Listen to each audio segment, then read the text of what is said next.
എല്ലാവർക്കും നമസ്കാരം. Serial മാനിയ variety സ്റ്റോറീസിന്റെ ഏറ്റവും പുതിയൊരു വീഡിയോയിലേക്ക് എല്ലാവർക്കും സ്വാഗതം കേട്ടോ. ഞാൻ എത്തിയിരിക്കുന്നത് നമ്മുടെ കുടുംബവിളക്ക് സീരിയലിന്റെ നെക്സ്റ്റ് വീക്ക് പ്രമോ വിശേഷമൊക്കെ ആയിട്ടാണ്. അപ്പൊ നേരെ ആ കഥയിലേക്ക് പോയാലോ. അങ്ങനെ നമ്മുടെ രഞ്ജിതയുടെ പ്ലാനും പദ്ധതികളും ഒക്കെ ഒരു വശത്ത് നടപ്പായിക്കൊണ്ടിരിക്കുന്ന ആ ഒരു സമയത്ത് സുമിത്രയാണെങ്കിലോ രഞ്ജിത പേരും കള്ളിയാണെന്നും രഞ്ജിത എന്തിനു വേണ്ടിയാണ് തൻ്റെ പൂജയെ ട്രാപ്പിലാക്കുന്നതും എന്നൊക്കെയുള്ള ആ ഒരു രഹസ്യങ്ങൾ കണ്ടെത്തുകയാണ്. നമ്മുടെ രോഹിത് എഴുതിയ ആ ഒരു ഡയറിയിൽ നിന്ന് തന്നെ സുമിത്രയ്ക്ക് രഞ്ജിതയെക്കുറിച്ചുള്ള ആ ഒരു തെളിവുകളൊക്കെ ലഭിച്ചിട്ടുണ്ടല്ലോ. അതിൻ്റെയൊക്കെ ഒരു അടിസ്ഥാനത്തിൽ സുമിത്ര ഒരു അന്വേഷണത്തിന് ഇറങ്ങുമ്പോഴത്തേക്കിനും സുദേവൻ വക്കീലിനെ കണ്ടുമുട്ടി. സുദേവൻ വക്കീലിനെ നല്ല രീതിയിലൊന്ന് കുടയുന്ന സമയത്ത് സുദേവനാണെങ്കിലോ ഇത്രയും കാലവും സംഭവിച്ചതും രഞ്ജിതയ്ക്ക് വേണ്ടി താൻ സഹകരിച്ച് പ്രവർത്തിച്ചതും ഉണ്ടാക്കി കൊടുത്തതുമായിട്ടുള്ള വ്യാജരേഖകളെ കുറിച്ചിട്ടൊക്കെ പുള്ളിക്കാരൻ ഇങ്ങനെ നമ്മുടെ സുമിത്രയോട് പറയാണ്. ഏകദേശം ഒരു കാലഘട്ടം വന്ന സമയത്ത്, കാലഘട്ടമല്ല കേട്ടോ, ഒരു സമയത്ത് നമ്മുടെ സുദേവൻ വക്കീല് എല്ലാ സത്യങ്ങളും സുമിത്രയോട് വെളിപ്പെടുത്താൻ പോയതായിരുന്നു. ആ സമയത്ത് രഞ്ജിതയുടെ ആ ഒരു ഇടപെടൽ കൊണ്ട് മാത്രമാണ് സുദേവന് അങ്ങനെ ഒളിച്ചോടി പോവേണ്ടിയൊക്കെ വന്നത്.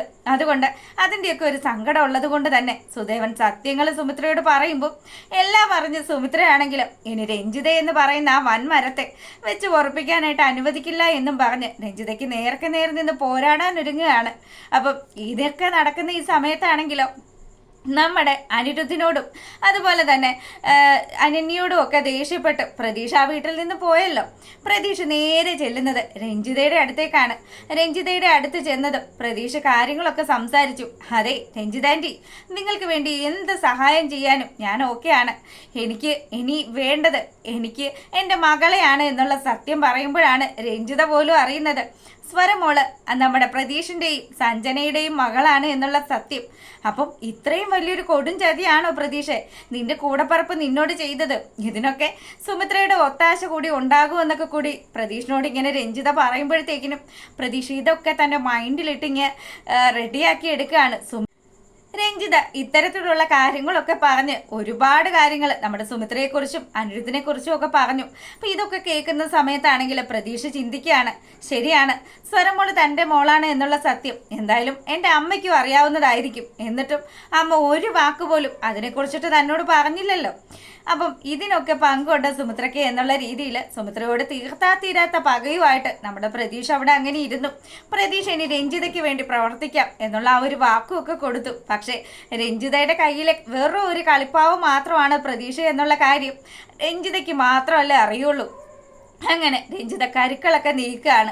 ഇപ്പുറത്ത് നമ്മുടെ പങ്കജിനെ കൊണ്ട് പൂജയുടെ സ്വത്തുക്കളൊക്കെ അടിച്ചു മാറ്റാനും ഒരു വശത്ത് സുമിത്രയ്ക്കെതിരെ പ്രതീക്ഷനെ നിർത്തി ഫൈറ്റ് ചെയ്യിക്കാനുമുള്ള ഒരു പുറപ്പാട്. ഇങ്ങനെയൊക്കെ ഇവിടെ നടക്കുന്ന സമയത്താണെങ്കിലോ നമ്മുടെ പൂജയാണെങ്കിൽ പങ്കജിനെയും കൂട്ടി നമ്മുടെ സുമിത്രയുടെ വീട്ടിലെത്തുകയാണ്. അവിടെ എത്തിയ പാടെ തന്നെ സുമിത്ര പൂജയെ ഒന്നങ്ങ് പിടിച്ചു. മോളെ അവിടെ ഒന്ന് നിന്നെ, അമ്മയ്ക്കൊരു കാര്യം നിന്നോട് സംസാരിക്കാനുണ്ടെന്ന് പറയുമ്പോഴത്തേക്കിനും പൂജയാണെങ്കിൽ എന്താ അമ്മേ, എന്താ പ്രശ്നം?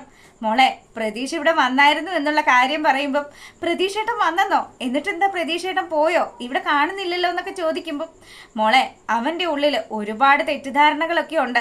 ഞാൻ ഏതവസ്ഥയിലൂടെ കടന്നു പോയെന്ന് പോലും പറഞ്ഞിട്ട് അവന് വിശ്വസിക്കാനേ സാധിച്ചില്ല.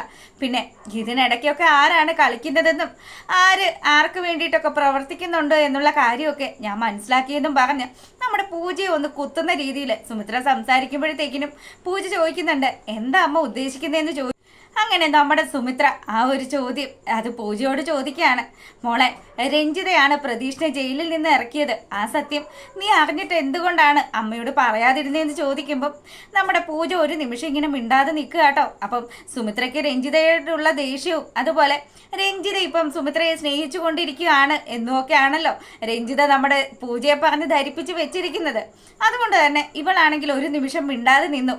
നീ ഇത്രയും കാലവും ഈ അമ്മയുടെ തണലിലല്ലേ ജീവിച്ചത്, എന്നിട്ടും നീ എന്തുകൊണ്ടാണ് എന്നോട് സത്യങ്ങൾ പറയാതിരുന്നതെന്ന് വീണ്ടും സുമിത്ര ചോദിക്കുമ്പോൾ അമ്മ രഞ്ജിത ആൻറ്റി അമ്മയുടെ നന്മയ്ക്ക് വേണ്ടി മാത്രമേ പ്രവർത്തിച്ചിട്ടുള്ളൂ, രഞ്ജിത ആൻറ്റിക്ക് അമ്മയോട് ഒരു ദേഷ്യവും ഇല്ല എന്നൊക്കെ പറഞ്ഞ് നമ്മുടെ പൂജ രഞ്ജിതയെ വെള്ള പൂശാൻ ശ്രമിക്കുമ്പോഴത്തേക്കിനും നീ മനസ്സിലാക്കിയ രഞ്ജിതയല്ല യഥാർത്ഥ രഞ്ജിതയെക്കുറിച്ചുള്ള സത്യങ്ങൾ നിനക്കറിയണമെന്ന് ചോദിച്ച് നമ്മുടെ രോഹിത് എഴുതിയ ആ ഒരു ഡയറി അതെടുത്ത് പൂജയ്ക്ക് മുന്നിലേക്ക് വെച്ച് നീട്ടുകയാണ് സുമിത്ര. അപ്പം ഇത് കാണുന്ന സമയത്താണെങ്കിലോ ഇത് ഇത് അച്ഛൻ എഴുതിയ ഡയറി അല്ലേന്ന് ചോദിച്ച് പൂജ അത് വാങ്ങിച്ചിട്ട് അതിലെ പേജുകൾ ഓരോന്നും മറിച്ചു നോക്കുന്ന സമയത്ത് രഞ്ജിത ശരിക്കും ആരാണെന്നും രഞ്ജിത എന്തൊക്കെ ദ്രോഹത്തരങ്ങളാണ് തൻ്റെ അച്ഛനോടും അമ്മയോടും ഒക്കെ ചെയ്തതും എന്നുള്ള കാര്യങ്ങളും രോഹിത്തിന്റെ കൈപ്പടയിൽ എഴുതിയ ആ ഒരു തെളിവ് അത് വെച്ച് നമ്മുടെ പൂജ ഇങ്ങനെ സങ്കടപ്പെട്ട് നിൽക്കുകയാണ്.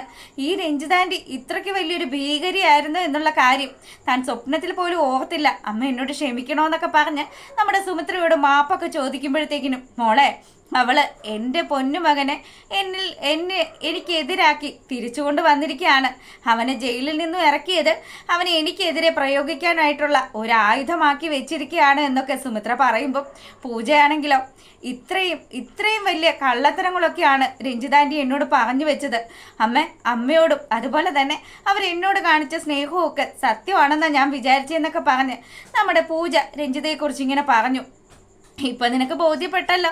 എന്തായാലും രഞ്ജിത എന്ന് പറയുന്ന ആ പിശാചിനെ ഇനി നീ വിശ്വസിക്കരുത് എന്നും പറഞ്ഞ് നമ്മുടെ സുമിത്ര നേരെ രഞ്ജിതയെ കാണാൻ ഇറങ്ങുകയാണ്. അങ്ങനെ രഞ്ജിതയ്ക്ക് മുന്നിൽ സുമിത്ര എത്തിയതും എന്താണ് സുമിത്ര, എന്താണ് എൻ്റെ വീട്ടിലേക്ക് വന്നത് എന്നുള്ള രീതിയിൽ നമ്മുടെ രഞ്ജിത സുമിത്രയോട് ചോദിക്കുമ്പം, അല്ല നീ ഇപ്പം പലരുടെയും ഒരു സംരക്ഷണം ഏറ്റെടുത്തിരിക്കുകയാണല്ലോ, അതുകൊണ്ട് എനിക്ക് നിന്നെ കണ്ട് കുറച്ച് കാര്യങ്ങളൊക്കെ സംസാരിക്കാനുണ്ടായിരുന്നു. എവിടെയാണ് എൻ്റെ മകനെന്ന് ചോദിക്കുമ്പോഴത്തേക്കിനും നിന്റെ മകൻ, എടി ഇത്രയും കാലവും ജയിലിൽ കിടന്ന നിന്റെ മകൻ, ആ മകൻ്റെ ഒരു വിവരങ്ങളും നീ ഇതുവരെ അന്വേഷിച്ചില്ലല്ലോ. അവൻ എങ്ങനെയാണ് ജയിലിലായതെന്നുള്ള സത്യം നീ അറിഞ്ഞോ എന്ന് ചോദിക്കുമ്പം, എടി നീ എന്തൊക്കെ കള്ളത്തരങ്ങൾ ചെയ്താലും സുമിത്ര ഒരു കാര്യം തീരുമാനിച്ചു കഴിഞ്ഞാൽ അത് നടത്തിയെടുത്തിരിക്കുമോ എന്നുള്ള രീതിയിൽ നമ്മുടെ സുമിത്ര രഞ്ജിതയെ വെല്ലുവിളിക്കുകയാണ്. നിനക്കെതിരെയുള്ള തെളിവ് നീ എൻ്റെ പൂജമോളെയും മുൻനിർത്തി ഒരുപാട് കളികൾ കളിക്കുന്നുണ്ട്. അതുപോലെ എൻ്റെ പ്രതീക്ഷനെ എനിക്കെതിരെ തിരിക്കാന്നാണോ വിചാരിച്ചു വെച്ചിരിക്കുന്നത്? അങ്ങനെ നീ കരുതിയിട്ടുണ്ടെങ്കിൽ അതൊന്നും നടക്കാൻ പോകുന്നില്ല എന്നും പറഞ്ഞ് രഞ്ജിതയെ വെല്ലുവിളിച്ച് സുമിത്ര സംസാരിക്കുന്ന സമയത്ത് പ്രതീക്ഷ അങ്ങോട്ട് വരികയാണ്. പ്രതീക്ഷ വന്നിട്ട് സുമിത്രയോട് പറയുന്നുണ്ട്, ഞാൻ നിങ്ങളോട് പറഞ്ഞതാണ് എനിക്ക് നിങ്ങളോട് ആരോടും സംസാരിക്കാനോ നിങ്ങളെ ആരെയും കാണാനോ താല്പര്യമില്ലാന്ന്. മോനെ പ്രതീക്ഷ, ഈ ആൻറ്റി ആരാന്ന് മോൻ അറിയാവോന്ന് ചോദിക്കുമ്പോഴത്തേക്കിനും അവരാണ് എന്നെ പുറത്തിറക്കിയത്, അവർക്ക് വേണ്ടിയിട്ട് ഞാൻ എന്ത് സഹായം ചെയ്യും എന്നുള്ള രീതിയിൽ നമ്മുടെ പ്രതീക്ഷ സുമിത്രയോട് ഇങ്ങനെ സംസാരിക്കുമ്പോഴത്തേക്കിനും സുമിത്ര ആണെങ്കിൽ നീ പല സത്യങ്ങളും അത് തിരിച്ചറിയാനായിട്ട് ഇരിക്കുന്നതേ ഉള്ളൂ എന്ന് പറയാണ്. അങ്ങനെ നമ്മുടെ സുമിത്ര അവിടെ നിന്ന് ഇറങ്ങുന്ന ആ ഒരു സമയത്താണെങ്കിലോ പ്രതീഷിനോട് രഞ്ജിത വീണ്ടും പറയാണ്, മോനെ ഇവളുടെ ഈ ഒരു പൂങ്കണ്ണുനീരൊന്നും കണ്ട് നീ വീഴരുത് കേട്ടോ, നിന്റെ അമ്മയെന്ന് പറഞ്ഞാൽ പഠിച്ച ഒരു കള്ളിയാണ് എന്നൊക്കെ പറഞ്ഞ് അവനെ ഇങ്ങനെ തെറ്റിദ്ധരിപ്പിക്കുമ്പോഴത്തേക്കിനും അതൊക്കെ വിശ്വസിച്ച് ഒരു പാവ കളിക്ക് നിൽക്കുന്ന പോലെ നമ്മുടെ പ്രതീക്ഷ അവിടെ അങ്ങനെ നിൽക്കുകയാണ്. പിന്നീടാണെങ്കിലോ നമ്മുടെ അനിരുദ്ധിനെ ഇരുന്നിട്ട് ഇരിക്കപ്പോകത്തില്ല. അനന്യ കുഞ്ഞിനെ കൂട്ടാനായിട്ട് പോകുന്ന ആ ഒരു സമയത്ത് വണ്ടി തടസ്സപ്പെടുത്തി പ്രതീക്ഷ ആണെങ്കിലോ സ്വരമോളെ കാണാനൊക്കെ ശ്രമിച്ചു. സ്വരക്കാണെങ്കിൽ പ്രതീക്ഷനെ കാണുന്നതേ ഭയമാണ്. മാർക്കറ്റിൽ വെച്ച് നടന്ന ആ ഒരു സംഭവങ്ങളൊക്കെ ആലോചിച്ച് സ്വരമോളെ ടെൻഷൻ അടിച്ചു. അതുപോലെ ഈ അങ്കിള് ചീത്തയാണ് എന്നുള്ള രീതിയിലൊക്കെ സംസാരിക്കുകയൊക്കെ ചെയ്തല്ലോ. അതുകൊണ്ട് തന്നെ കൊച്ച് നമ്മുടെ പ്രതീക്ഷനെ ഭയന്ന് ഇങ്ങനെ മാറി നിൽക്കുന്ന സമയത്ത് പ്രതീക്ഷ കുഞ്ഞിന് മുന്നിലേക്ക് ചെല്ലുകയാണ്.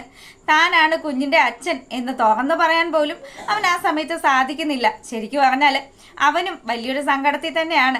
തൻ്റെ മകള് തൻ്റേതായിട്ട് കൂടിയും തൻ്റെ മകളെ ഒന്ന് ഓമനിക്കാനോ അല്ലെങ്കിൽ തൻ്റെ കൂടെ ചേർത്ത് നിർത്താനോ പ്രതീക്ഷന് സാധിക്കുന്നില്ല. അങ്ങനെ പ്രതീക്ഷ ആ ഒരു സങ്കടത്തിലൊക്കെ അവിടെ ഇങ്ങനെ നിൽക്കുമ്പോഴത്തേക്കിനും നമ്മുടെ അനന്യയാണെങ്കിലോ തൻ്റെ കുഞ്ഞിനെ നഷ്ടപ്പെടുമോ എന്നുള്ള ടെൻഷനിലാണ് പുള്ളിക്കാരി അവിടെ ഉള്ളത്. പിന്നീടോ നമ്മുടെ സരസ്വതി അമ്മയാണെങ്കിൽ എൻ്റെ പൊന്നു ചെയ്തളെ, എടി മോളെ അച്ഛമ്മ പറയുന്നത് നീ ഒന്ന് കേക്ക്, സച്ചിനെ നമുക്ക് എന്തെങ്കിലും ചെയ്തൊന്ന് ശരിപ്പെടുത്തണം. സച്ചിൻ്റെ കൂടെ നമ്മൾ ജീവിച്ചു കഴിഞ്ഞാൽ ഇങ്ങനെയൊക്കെ ആണെങ്കിൽ ദേ അച്ഛമ്മയുടെ കട്ടയും പടവും ഒക്കെ മടങ്ങുമെന്നും പറഞ്ഞ് നമ്മുടെ സരസ്വതി ഇങ്ങനെ സംസാരിച്ചു.